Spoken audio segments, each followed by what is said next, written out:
ሰበር መረጃን እነሆኝ። የመሰናከል አትሌቲክስ ጀግናው ጌታሁን ታደሰ ዛሬ ድንቅ ታሪክን አስመዝግቧል። እስኪ ቤቱን ፎሎ አድርጉ፣ ቪዲዮውን ሼር ማድረግ ጀምሮ እኔ ሙሉ መረጃውን ላደርሳችሁ።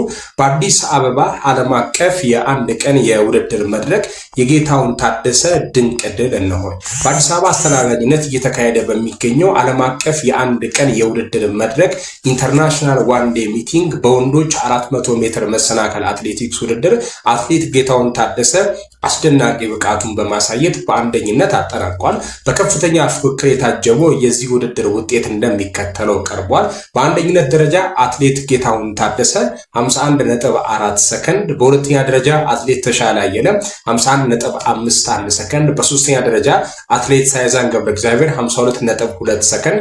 ኢትዮጵያ በረጅም ርቀት ብቻ ሳይሆን በመሰናከልና በአጭር ርቀት ውድድሮችም እንግዲህ ተተኪ ስፖርተኞችን እያፈራች መሆኑን ይህ ውጤት ትልቁ ማሳያ ነው። እንኳን ደስ አላችሁ ኢትዮጵያ። በልጆቿ ጥረት ሁሌም ትደምቃለች፣ ሁሌም ትታያለች። ቪዲዮ ሼር ይደረግ። እንኳን ደስ ያላችሁ።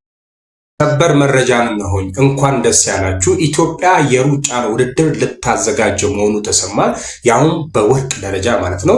የከንቲባ አዳነች አቤቤ የእንኳን ደስ ያላችሁ መልእክት። የአዲስ አበባ ከተማ ከንቲባ አዳነች አቤቤ አዲስ አበባ በሚቀጥለው ዓመት በፈረንጆቹ 27 የግራንድ ፕሪክስ ውድድር በወርቅ ደረጃ እንድታዘጋጅ በመመረጧ የእንኳን ደስ አላችሁ መልእክትን አስተላልፈዋል። በመልእክታቸውም በአዲስ አበባ ግራንድ ፕሪክስ አጠቃላይ ዝግጅት በመሰረተ ልማት ምቹነት፣ በውድድር ሂደትና በደጋፊው የከተማችን ነዋሪ ሞራልና ስፖርታዊ ጨዋነት በመደምደም አዲስ አበባ በሚቀጥለው ዓመት በፈረንጆቹ በ2027 የሚካሄደውን የግራንድ ፕሪክስ ውድድር በወርቅ ደረጃ እንድታዘጋጅ የዓለም አትሌቲክስ በዛሬው መርሃ ግብር ይፋ አድርጓል ማለት ነው።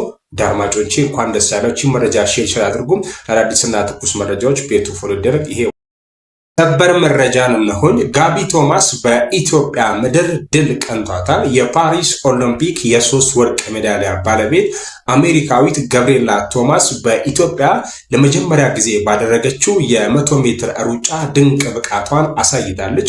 ውድድሩ የሴቶች 100 ሜትር የፍጻሜ ሩጫ ነው። አሸናፊዋ ጋቢ ቶማስ ያውም በአስደናቂ አጨራረስ አትሌቷ በኢትዮጵያ ምድር ስትወዳደር ይህ የመጀመሪያ ጊዜ ነው። የኦሎምፒክ ንግስቷ በአፍሪካ የሩጫ መዲና በሆነችዋ ኢትዮጵያዊም የበላይነትን እንግዲህ አስመስክራለች።